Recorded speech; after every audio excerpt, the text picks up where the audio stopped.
Welcome everyone to another episode of the DoughDr Live. And if you're watching on the replay, welcome to you too. Today I'm going to show you how to customize chiffon cake flavors. And I think this will be a fun piggyback demo of what we did 2 weeks ago, where I took you through how to make a basic chiffon cake. It's great to see you guys dropping in. As you drop into the chat, let me know where are you logging on from and what are you baking this weekend. Thank you for joining me this Saturday afternoon so we can kind of get inspired, and hopefully after demo you will go into your kitchens and bake something great. All right, let's get started. Okay, so for today, and just full disclosure, the recipe and the tutorial and sort of how I figured things out will be posted on the website tomorrow at bakingwithcolette.com. So I will have that for you guys. And I wanted to give us a challenge, and that is think of a flavor that's a little bit sweeter so that you would have to adjust the sugar. I think that's a great lesson for us, especially when we're baking at home on our own without like an instructor or somebody guiding us, someone in our ear, the expert in our ear telling us it is okay. It gets a little scary to reduce big things like sugar. If you find that intimidating, please let me know in the chat, because I kind of think it is.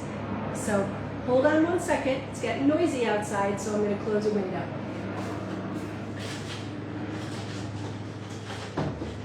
All right, I was hoping I could keep the window open, but I can't, so that's okay. Now, I do want to let you know that I've got plenty of magic of TV, and just about 25 minutes ago, I took 2 chiffon cakes out of the oven. Now, the thing about chiffon cakes, and this came up in our demo last week, is many people think that they need to be baked in a tube pan, kind of like an angel food cake pan, but they don't. They work fine as layers, and something I want to explore on my own and post about on Instagram is making them as rolled cakes or stacked cakes, starting with a thin layer of chiffon cake. And by the way, put a pin in this, if you're a tiramisu lover, you can make coffee chiffon cake or chocolate chiffon cake and use that in place of your ladyfingers. And that can be really super yummy. I worked for a chef who did that, and the results were fantastic. All right, so let me show you what I've got before I get started and before we begin to work things out. So these are the 2 cakes that I took out of the oven, like I said, about 20 minutes ago. Now, here's the thing about chiffon cakes. It is ideal if they can cool upside down. This is a 3-inch pan. I'm pretty dedicated to the chiffon cake and actually thinking about maybe putting a class just about chiffon cakes on Teachable. Thinking about that, put a pin in that. I don't know if you guys are familiar with that learning platform, but that's rattling around my head. So long story short, I wanted to commit to the chiffon cake, so I invested in 2 8-inch by 3-inch pans, all right? And the great thing about using the taller pan is they can cool upside down really easily. And the reason for that, it's gravity. The chiffon cake is such a light batter. It bakes up, it solidifies, but the thing about it is we don't grease the side of the pan. It's literally, and this is always my analogy, think of this batter like Spider-Man. As he's crawling up the building, you know, that's what the egg foam is, essentially Spider-Man. So there's no grease on this pan, and the bottom is lined with a circle of parchment paper. So the thing of it is, if we can cool them upside down, the batter, the finished cake won't shrink. It's kind of like a physics thing. And I won't take you through the whole thing. We won't go through, we're not going to start with physics. Math is bad enough, but just trust me on this, all right? So before I unmold these and get onto the batter, I want to show you, hold on, because I know you might be thinking, well, what if I don't have what if I haven't committed to the chiffon cake and I only have, you know, shorter pans? Well, we talked about this, but I want to review it. What you're going to do is you're going to collar your pan. And just so you know, anytime you have a short cake pan, I mean, I remember saying this 2 weeks ago, you might have, you know, vintage cake pans that are truly like an inch tall and with a collar of parchment paper, and it really needs to be parchment paper, not foil, and never wax paper, because wax paper can combust in the oven, so please don't ever use wax paper because it's coated with wax like a candle, so it's always parchment paper. But by creating a collar, what happens is, voila, suddenly you have a taller pan, which is great. And I'm waiting for the question. Yes, you can use springform pans for your chiffon cake. That beep is just the oven preheating. Chiffon cakes are so full of sugar, in a good way, I didn't mean that disparagingly, that we're gonna bake them at 350 degrees. So that's a nice, even, regular cake bake, 350 degrees. We don't wanna go lower because we are gonna make a meringue. So we have, part of this cake is being leavened by the action of making the meringue and creating air cells that are gonna help this cake rise or, you know, climb up the side of the pan. So we wanna make sure that, we have some heat, because we've gotta have just the right amount of heat. Not too little, not too high. If we bake this at 375 or 400, we're gonna get over browning, and we could end up with a thick crust, because when cakes are baked too long and at too high a temperature, that can happen as well, where we just get this really awful crust. So just to review, that's how you extend a pan when it's short, all right? Okay.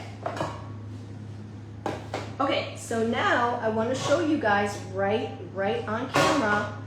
So I explained how the cake, that we didn't grease the side of the pan.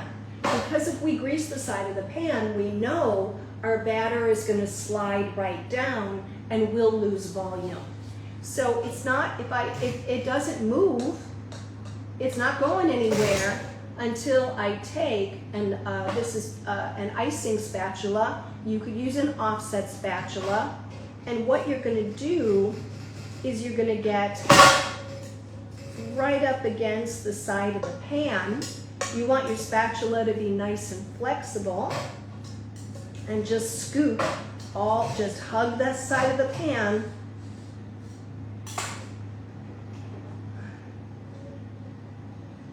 And out it goes. Now the great thing is there's absolutely no shrinking in, which is great. And because I chose a guava flavor to teach you guys how to add flavor to this cake, I also tinted it pink. So we're also going to discuss food color and cakes, and when is the best time, especially if you've got a meringue, when to add that color. All right? So let me get this other one out and get these off to the side. So and this was about 20 minutes in the pan before unmolding. We don't necessarily want them to sit in the pan for a super long time, because they'll begin to sweat, and that can be a problem. Okay. All right, so just quickly unmold. And again, a nice tall springform pan will work really well. But you would line the bottom. We always want to line the bottom, because especially with a nice light chiffon cake, what can happen? And you know, there could be a gremlin that would attach part of the cake to the bottom of the pan. So our parchment paper is insurance. And one last thing, another tip to teach you guys, if you're new to the show, this may be new, some of you have heard this before, but when you're removing parchment paper off the bottom of a cake, pull it off on a diagonal. That makes a real difference. If we pull straight on, what can happen is we can tear our cake. So these are actually quite pretty. I mean, I hope you guys like them. I think they're really pretty. And I'll show you how I achieved this lovely sort of guava-esque color. I was in Hawaii I was in Hawaii last month, and I saw some beautiful guava chiffon cakes, and I did a post about it because I was visiting my first husband, and we tooled around quite a bit. He's a wonderful sightseer, and he always has a bunch of bakeries to show me because he knows that's my thing. And I was able to get photos of ube chiffon cakes, mango chiffon cakes, lime chiffon cakes, and then of course guava chiffon cakes. And I thought, oh, I got to do a pop-up about the guava chiffon. But we're going to talk about it. You can do tons of other flavors as well. All right, so let's get started.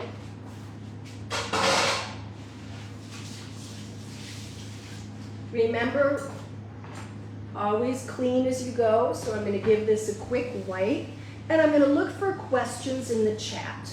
I'm not seeing any questions yet, but I'm sure they will come up. So to my right, I have everything meased out. Our flavor is guava, and what I have done is the first thing I did is I tasted the juice. So when you're working on flavors, you want to make sure that before you start, you want to assess the sweetness of whatever juice you're using.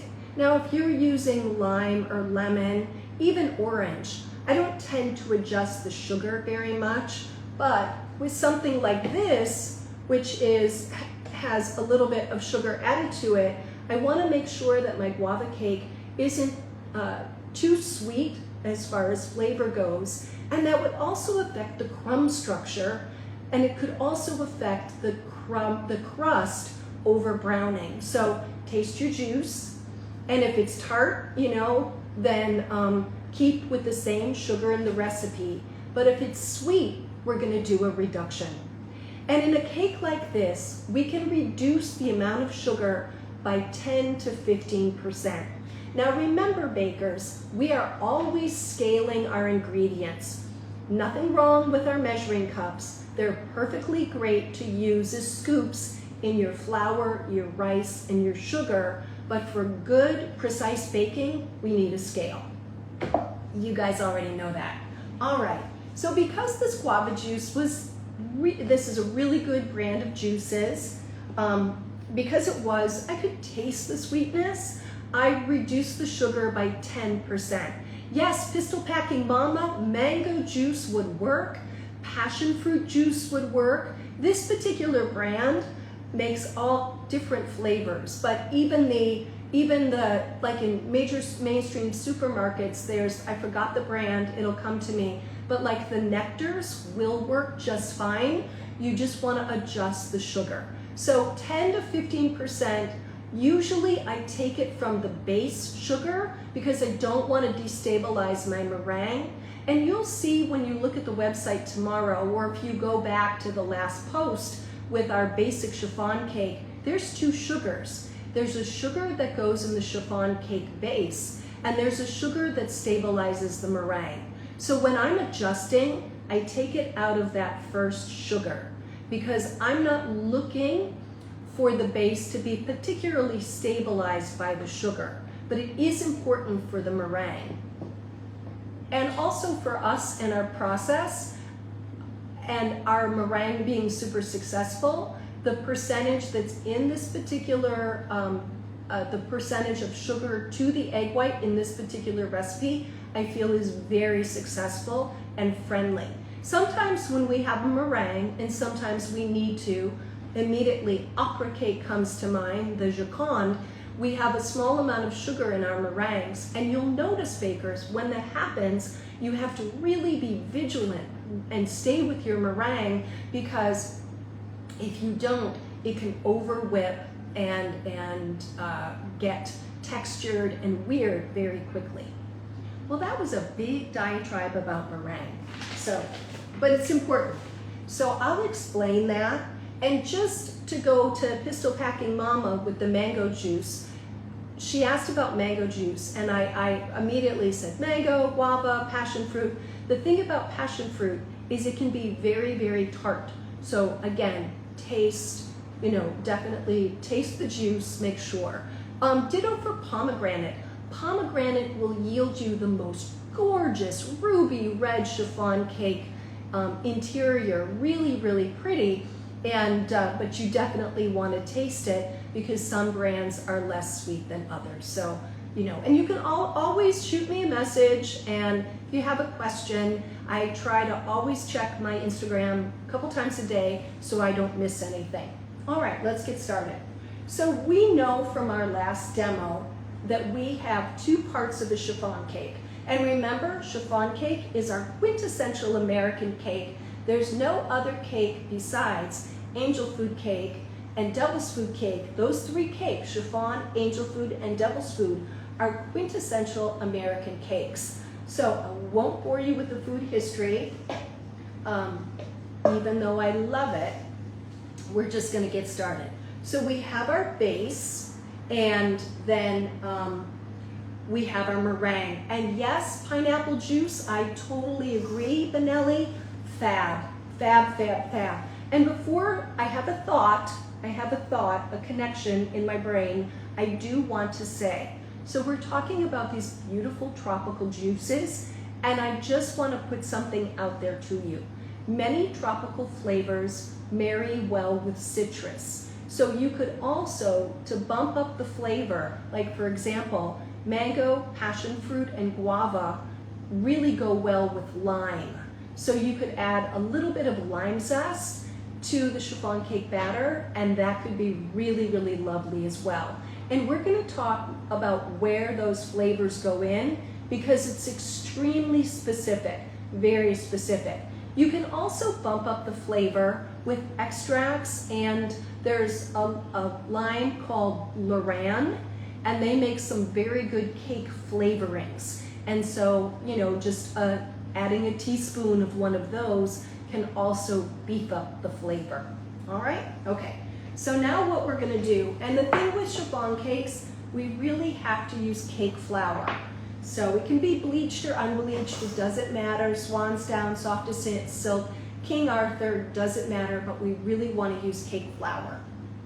And again, the recipe will be live tomorrow on the website at bakingwithcolette.com. It uses baking powder as the chemical leavener. So I know we talked about that. There's no baking soda in a chiffon cake. Sometimes a chocolate chiffon cake using cocoa will have a little bit. All right, so I have my 3 dry ingredients, and at this size, my salt is a pinch. So, pinch it. Do you guys have a little jar of salt? Kind of like an exclusive baker's jar of salt? Oh my God, I can't talk. That's okay. So we're gonna sift the dry ingredients, cake flour, the first sugar, salt. Okay, we're done with that. I managed to make a mess. So I should have used the bigger bowl. And then the next thing we're gonna do is we're gonna make kind of a thick batter we're gonna add the oil, we're gonna add egg yolks, we're gonna add our juice, and we're gonna add a little bit of vanilla. Now I wish I had purchased a lime yesterday. I went into a coma in Trader Joe's, and so I apologize. But I could have added a little bit of lime zest. At this point, we add flavor to the base. We add color to the meringue, flavor to the base. Let me repeat that. color to the meringue, flavor to the base. So, and Lynn is asking about, can this be used for cupcakes? Yes, it can. All right, the size of this bowl is 11 inches in diameter, and I probably should have used my 13-inch one. All right, so now you'll see some chiffon cake recipes that have you add the oil and make a little bit of a paste. And I was like, oh, okay, but that didn't, and it's like a little awkward to mix it, especially mixing it by hand. You can do this process that I'm doing right now in the mixer fitted with the paddle attachment. And I think I did that last time, but here's the problem. Unless you have two bowls, you have to wash the bowl and it's just too much. So I wanted to show you this option of where you can just mix in a bowl and have that be your base. We're gonna mix vigorously, and you want to find your sturdiest whisk, but we're gonna do it by hand. So I'm adding the vegetable oil. Now it worked out to be 5 egg yolks, but please weigh them. So the egg yolks are in the guava juice and the vanilla extract. Okay? So now, what did I do? I have my sturdiest whisk, and I usually have everything right here so that we don't have to, yes, it's right. Oh my God. If it had been a snake, it would have bit me. Okay, so now I'm just gonna whisk this until it's nice and smooth. So we add flavor. We add flavor to the base because there's vegetable oil and there's egg yolks, and fat carries flavor. So that means our chiffon cake is gonna have better flavor if we're adding flavorings, you know, like that lime zest. We have the guava juice in here, all those things. If I had any guava cake flavor, or I would definitely add it to the base. So that's it, just kind of a nice thick batter. I leave the whisk in it so that I can whisk again before we put the two together. Remember, chiffon cake, we have our base, we have our meringue.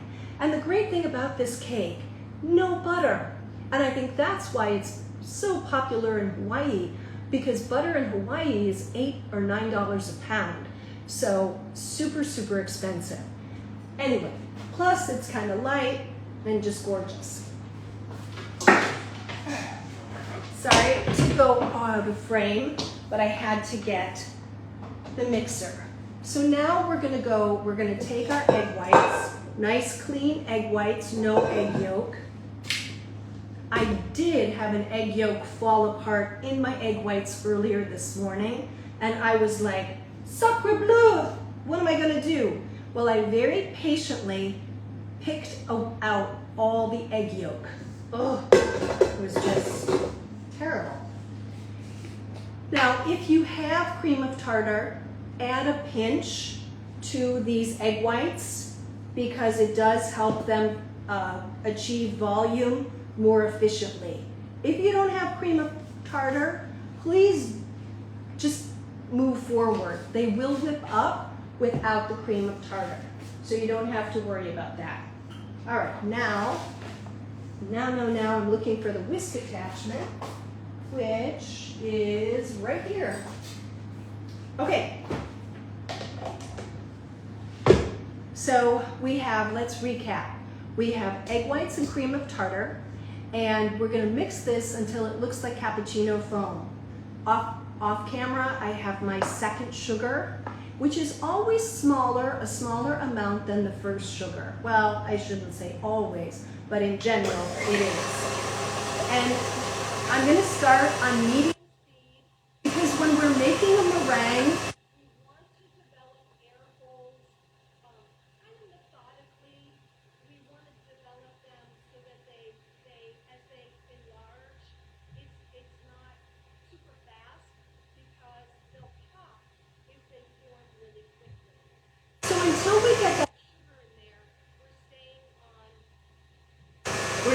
on medium speed. And that's 4 or 5 depending on your mixer.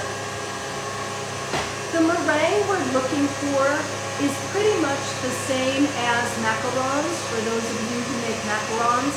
I feel a firm peak for chiffon cake works really well. I love Sacre Bleu. It's my latest thing. I see PLZ is commenting. Sacre Bleu. All right. I also have not put my scale away because we're going to scale this batter for nice even layers. All right. Now,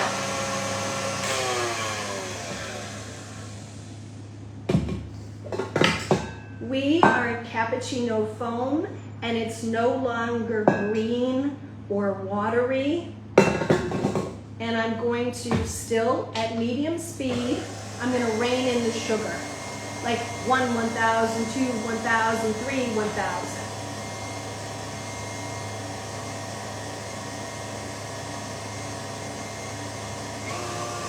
I think my mixer's slowing down.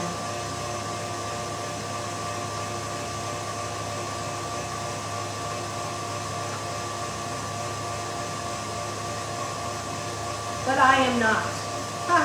Just kidding. Okay. So now we're going to increase the speed. And I happen to have the Wilton gel colors in the little bottles. And I'm going to add pink. I'm going to add brown to soften the pink. Because if I do all pink, we're going to be back to that Barbie Camaro pink that this gives us. So, and if you have the little pots, which I have too, these work just fine. And it doesn't have to be Wilton. Americolor and Chef Master are really good brands as well. All right. So let me show you what it looks like when it's too soft. See, it's just, no, we're not there yet. But we're close. We're close. I'm going to add the color now, all right? So that I don't over whip it in order to get the color in. So you guys can see, and it's up to you, but I kind of know that 4 drops of the pink, 2 drops of brown, and this particular set has a carmine. And so I'm going to add 1 drop of that to soften the pink. But you would be fine with just pink as well. I had a year of color theory in art school, so anytime I can play around with it, I'm so there.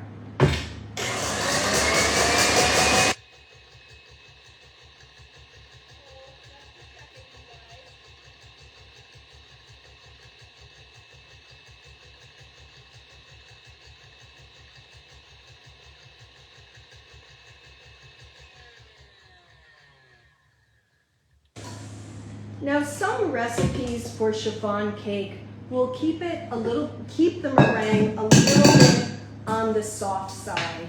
But I feel if we don't have at least medium structure, that's going to affect the overall volume. So just to recap, I used a little bit of brown, a little bit of this sort of red, I call it carmine because my mind goes back to colored class, and then just a pink. But if all you have is pink, it's going to be just fine. Okay, so let's assess. Isn't that a beautiful color? I'm really happy with this. And so we're going to see. Yeah, I think we can live with this, you guys. That's fine. All right, let's mix. So as I said, we do the base first, not the meringue, because we don't want the meringue to deflate, and the meringue can deflate quickly. So we have this pretty pink meringue, and then we have this nicely flavored base, all right? But what I'm gonna do is I'm just gonna whisk a little bit. re-whisk it, bring it back to life a little bit, and then I'm going to add the meringue. Now you've seen this before. We're going to do 3 increments, and the first increment is pretty fast, pretty hot, you know, fast and loose, because all we want to do with this is we want to bring these textures up to some sort of a similar texture.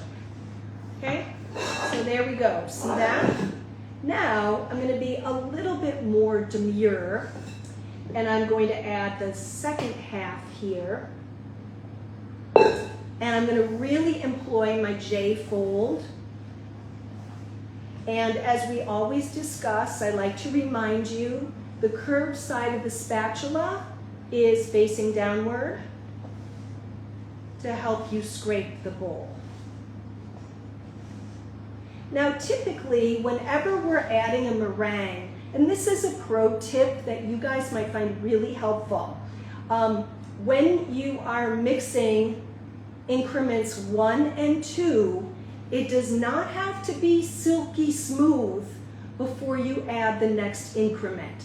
And I've got a little bit of streaks of the base, but I'm going to go ahead and add the 3rd increment because it will help me not overmix, and of course at the end I'll make sure there's no streaks. But I don't have to do that until the third increment. And that works with recipes where you're adding flour as well. You know, if there's a slight dusting, it's okay. Now that liquid, like when you're going flour, milk, flour, you always want your liquids mixed in properly. Anyway, a little pro tip for you guys, always. That's my mission in life, is to make your baking lives better so you enjoy your baking to the fullest.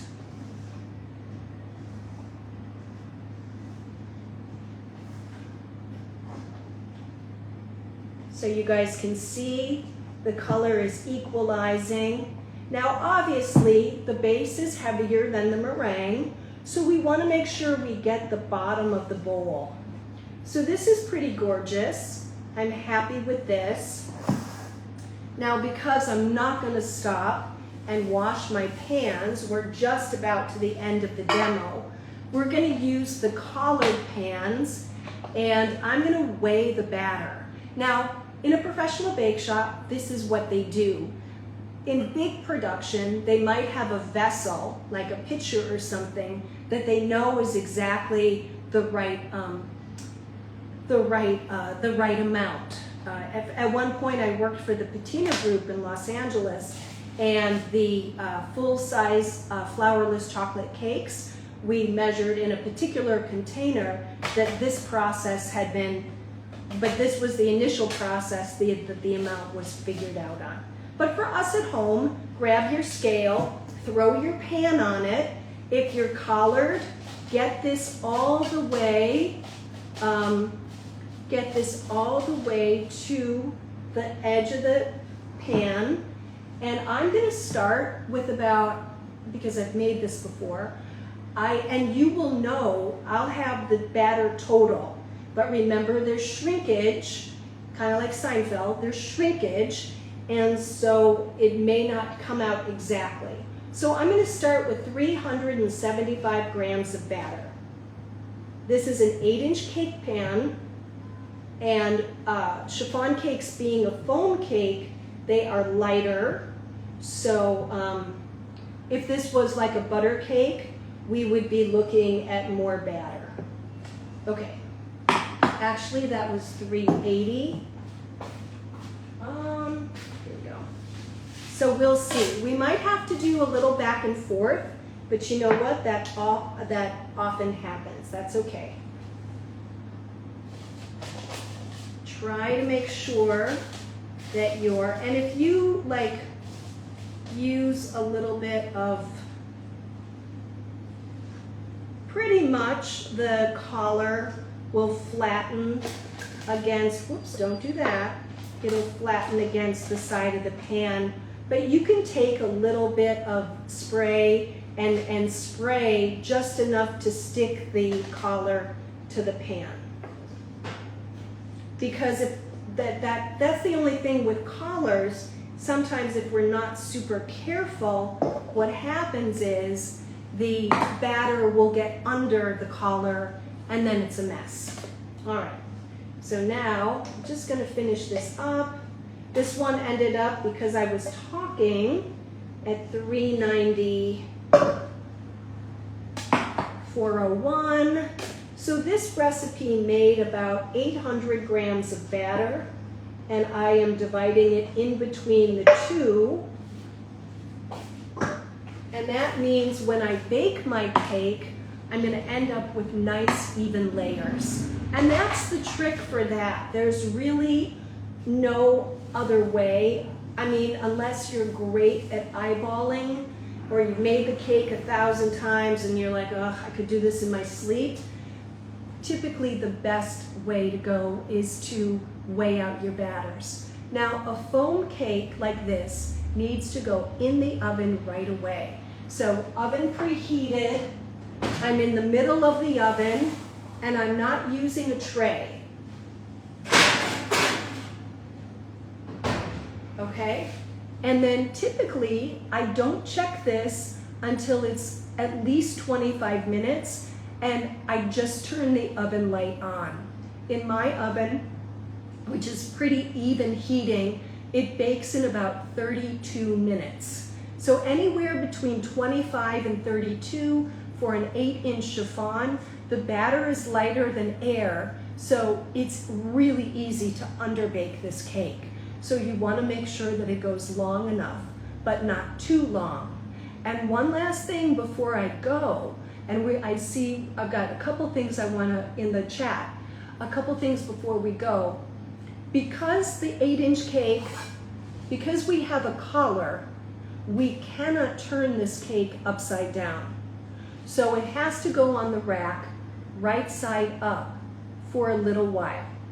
What I do try to do is remove the collar as soon as I can and carefully, and then let it continue to cool for about 15 or 20 minutes. Sometimes I flip it if I get really lucky, and then let it have its upside down cool. Again, if you find yourself really loving chiffon cakes and just their endless creative variety, and you like making layer cakes, I really recommend investing in 3-inch pans, because it makes everything so easy. And my 2 8-inch pans I got on Amazon for $15, at really good quality, so not too bad on the pricing. So Benelli said she's glad that I mentioned the flavor in the batter and the color in the meringue. It's an important point, I feel, to pass on to you guys. And just to understand that basic principle, as far as the base goes, there's fat in there, the egg yolks have fat in them, we have vegetable oil in there, so that's gonna carry our flavor. And then as far as the meringue goes, the meringue is dead white. So when we add the color, then we can really see where we're at with the color. We know intellectually that when we add it to the yellowish batter, it's gonna change a little bit. But if we can get our base, if we can develop our color in a dead white base, then we can really get close to the color that we want. And if you find yourself, maybe this is something you bake on a regular basis, maybe you have a business, you would note how much color that you have added. I think our pink turned out quite beautiful. And again, and it's the same for macarons. We add color to the meringue. That is just, if you take my Craftsy class, French Miniature Desserts, lesson 4 is all about the macaron. And you'll see in that class that I add the color to the meringue. So that's how that goes. Yeah, well, I'm not gonna keep you because you've seen the finished cakes, but I will, good question. So Benelli is asking, why don't we put the cakes on the baking sheet when we bake? For the chiffon in particular, that direct heat in the middle of the oven really does help set this light, delicate cake. And the one thing that can happen, let me grab the baked cakes. One thing that we don't want to happen with something like the chiffon is to get a super well-developed crust. And sometimes with the baking tray underneath, because it takes a while for, especially at 350, for the heat to heat up the tray and then heat up the cake pan, we get, it's slower, it's lower, and we can develop up to, you know, like 1/8 of an inch of a harder crust that we end up trimming off. And very, very last thing, just for your own knowledge, because that's, I want to leave you with as much knowledge as possible. Oh, that is like a really good point. So PLZ, we're gonna put a pin in that about the citrus zest. So this is called the bloom of the cake, the more baked sides. And the nice thing about chiffon cakes, if you're a person who really likes to have no, you want the inside of the cake to be as light as possible, the bloom will, you can just flick off with your thumb with a chiffon cake if you want to go to all that trouble. I don't usually do that. So PLZ has a great, okay, 2 great questions. First great question. I was taught to mix fresh citrus peel in the white sugar for several minutes before using. Is there a name for this method? No, it's just a smart flavor method. But here's the thing. In the chiffon cake, you would do it in sugar 1 that's going in the base. If you did it in sugar 2 that went into the meringue, the oil from the citrus zest could very easily cause your meringue not to develop. So that technique, like that might be a great way to integrate the lime flavor into, like, just to like punch up mango or punch up passion fruit or even punch up the guava. Though lemon also goes good with guava, and lemon goes well with strawberries and raspberries. We got a lot. I mean, we've got a lot of, so that would be a really good way to do it. A lot of ideas running through my head. I've also used that technique, PLZ, as a topper. Like with a lemon blueberry muffin, my sanding sugar or granulated sugar mixed with citrus zest, top it on the raw muffins and bake them. And that's really lovely. Ditto for orange cranberry. You know, we're getting into fall, so orange cranberry muffins with a sugar and zest mixture on top. It just kind of, it sort of meshes. It's just really gorgeous. It just kind of creates this lovely, crackly, citrusy sugar topping. Now, Linny is asking, can we make in a pan in cake jars or small dessert cups? I haven't tried it in a ceramic type or glass pan.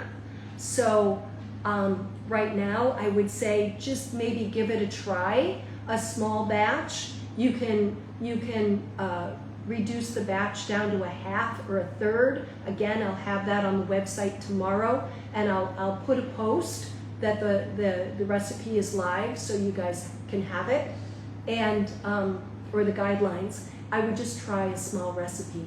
I've baked it flat, I've baked it in rounds, I've baked it in squares, but I've never tried it in dessert jars. Okay, great. All right, you guys, I'm gonna let you get back to the rest of your day, and I hope you have some wonderful baking planned for this weekend, because that's pretty much, I think, what weekends are for. I won't be back next week, but I'll have a pop-up demo for you after Labor Day. So take care, enjoy the holiday and the end of summer, well, almost end of summer, and I will see you guys soon. Oh, and Linny, if you try it, please let me know, send me a message, and I'd love to know how it works if you may try the chiffon in dessert cups or smaller dessert jars or smaller dishes, smaller ramekins. I don't know. Huh. You guys, thank you again. I will see you soon. Happy baking. Have a wonderful rest of your day. Bye.